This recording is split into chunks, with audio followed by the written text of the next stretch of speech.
Hello, fellow Earthlings. This is Earthling 6455463728, and I really saw an unfortunate video a while ago, purporting to tell the truth about the vaccine that's supposed to be coming out, and I wanted to go over some of the reasons why it's ridiculous.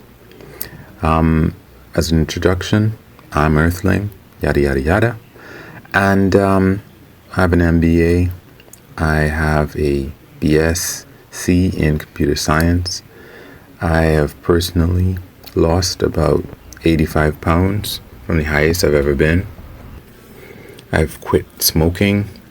I have basically transformed my body. I've been to places like Tokyo, Japan, Seoul, South Korea, Caracas, Venezuela, the Czech Republic, places in the Caribbean. I was a reservist for a number of years, so I have a certain amount of weapons training. I've been on the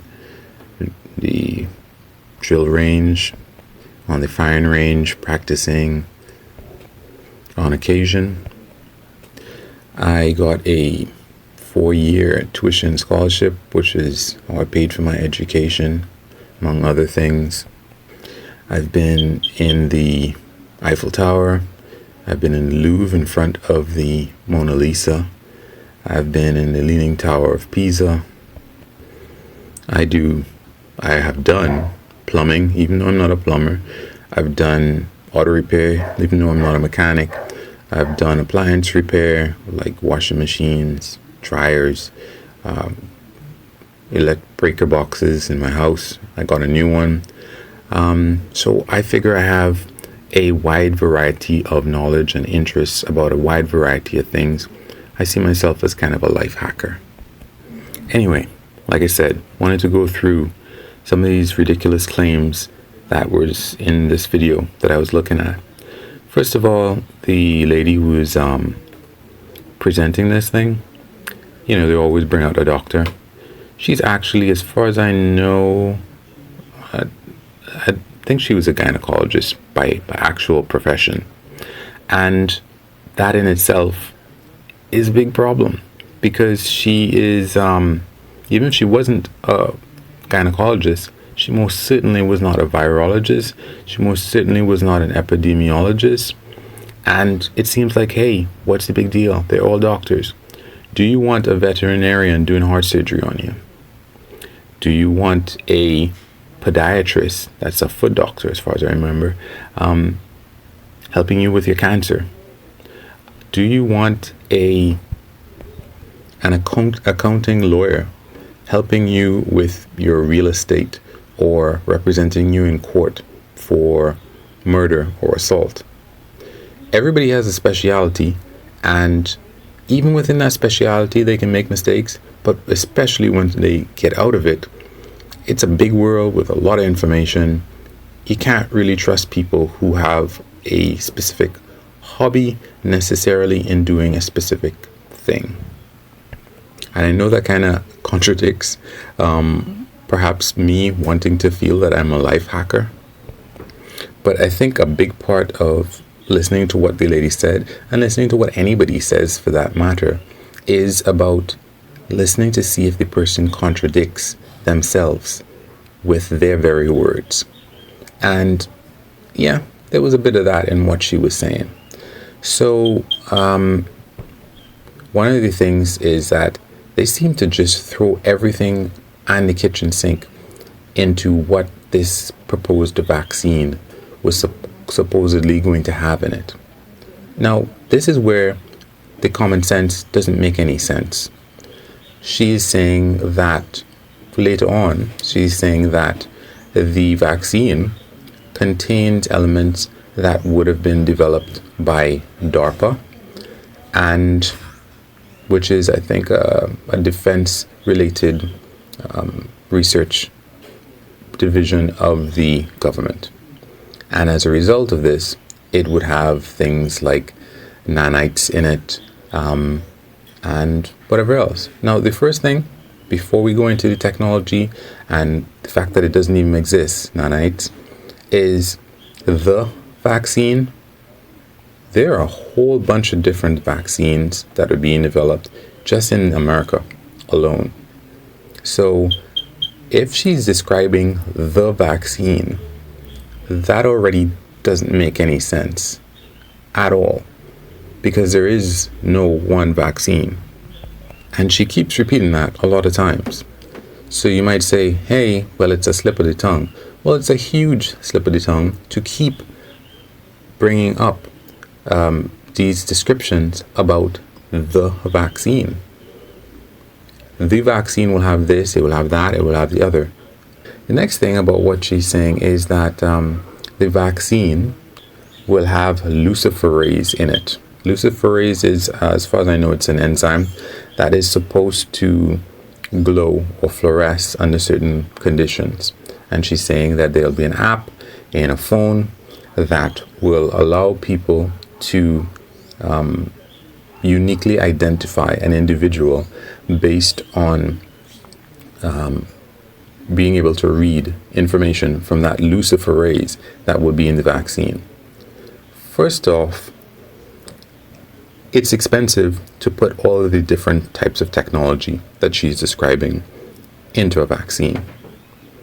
She's describing at least 4 or 5 different types of technology, some of which do not exist yet.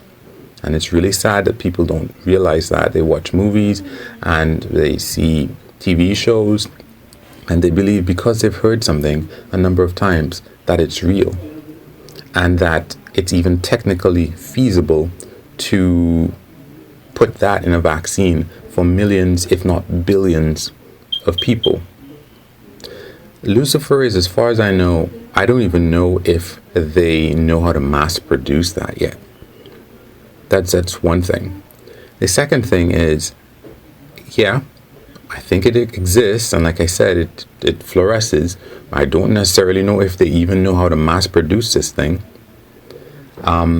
It's going to be an expensive thing. It's not for free. The federal government in the US has already spent billions upon billions, if not trillions of dollars to give out to people for aid with respect to the epidemic, the pandemic that's been going on.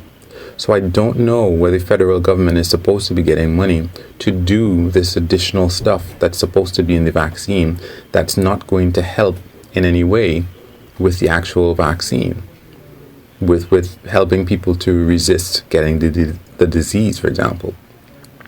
The other thing is that even if you have luciferase, even if you find the money to make this thing, how are you supposed to uniquely identify anybody? That doesn't make any sense. You put the luciferase into somebody and it's supposed to, this is her own words, it would be like a brand. A brand is where you take something hot and you put it up against an animal's skin and it burns the skin, it burns the fur, burns their flesh, and then it heals, and then you have a permanent mark, like a scar, that's in that person's skin. And she kept using the word over and over, a brand, like a brand, it's like a brand.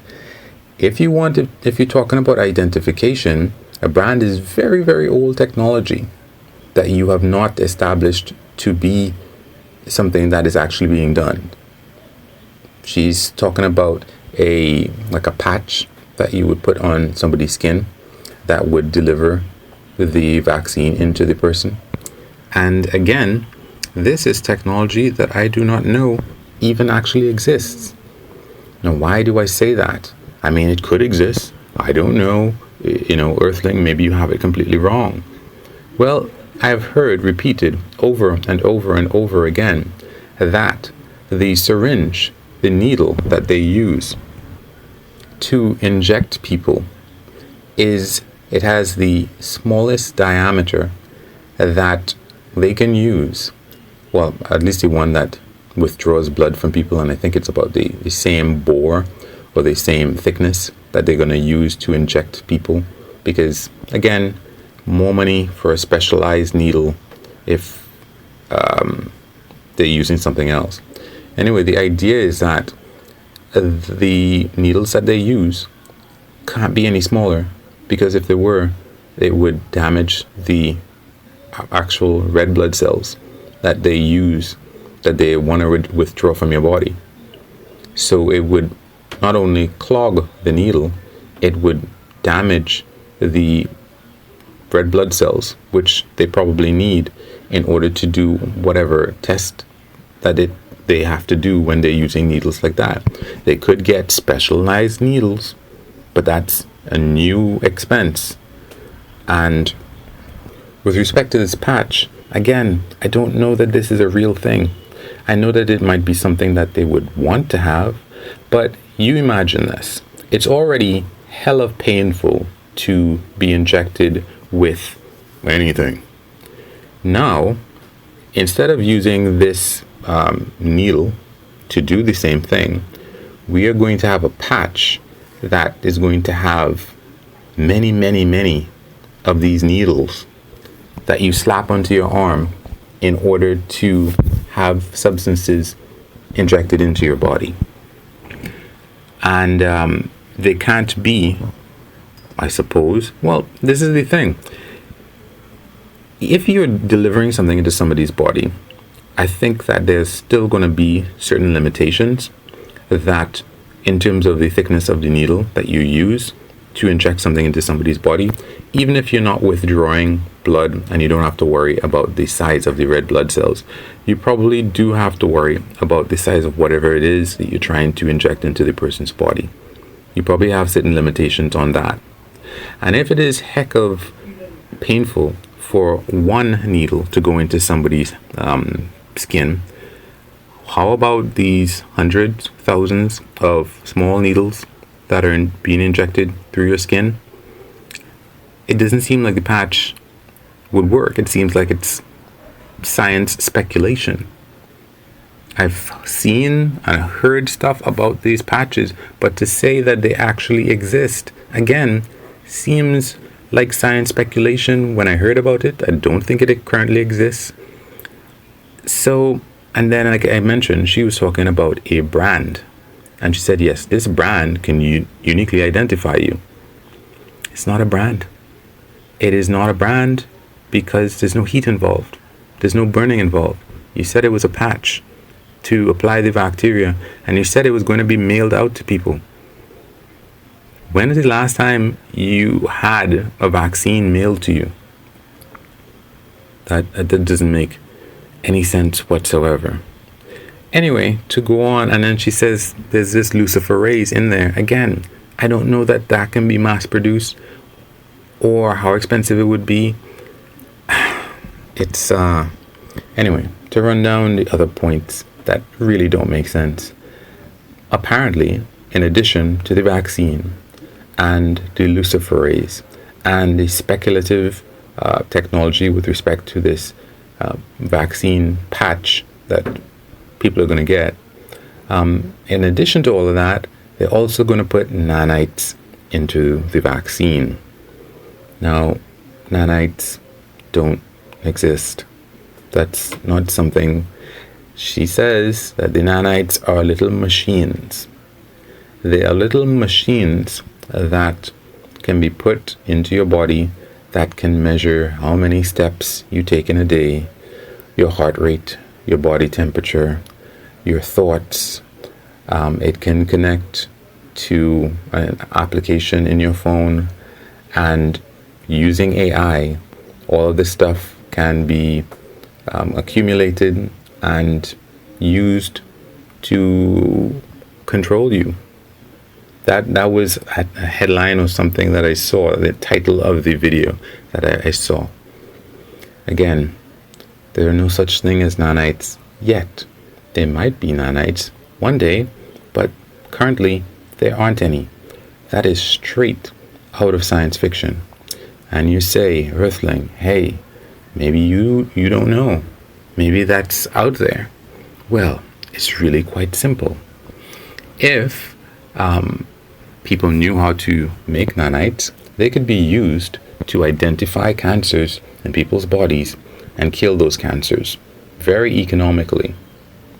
And you say, well, yeah, they have the cures to those cancers. And I say, okay, I think we're probably done talking here. But if you believe that, maybe we're done talking here. But even if you believe that, there's a lot of money to be made from curing people's cancers. And you say, well, they don't actually want money.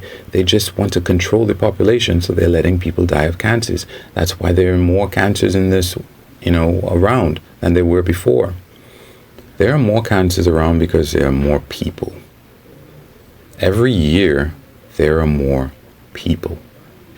It's like when people say, oh, the most people voted in the U.S. elections than ever before. And Biden beat Barack Obama's record by many millions. He blasted him out of the water. He got more support than Barack Obama ever got. Yeah? Because there are like 20 million more people in the U.S. than there were at the time when Barack Obama got that record in his first term. 8 years passed, and there are about 20 million more people. So yeah, even if Biden got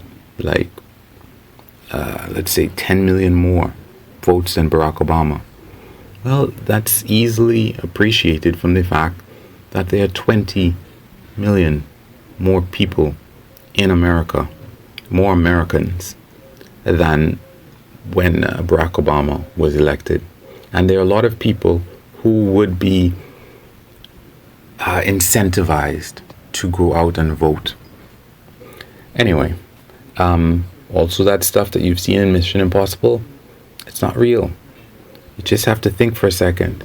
If it was real, there's a lot of money to be made from doing it. Why would we still have people going around putting bugs on people's phone lines if you can get all of this information from an app that you secretly store on a person's phone and something that you injected in them with a patch? If it's that easy, why is anybody bugging anybody's phones? Why is the government keeping phone records? That's completely unnecessary. Anyway, this is really long, and I think that if you listen hard enough, you can see that some things just don't make sense. And if you think hard enough and you try to put things together, you can see that certain things don't make sense. Anyway, feel free to like, subscribe, share, comment, any of those things that you normally do on a YouTube video, especially if it was made by you. Please act accordingly with my video as if if this were your video and what you'd want people to do for you. Peace.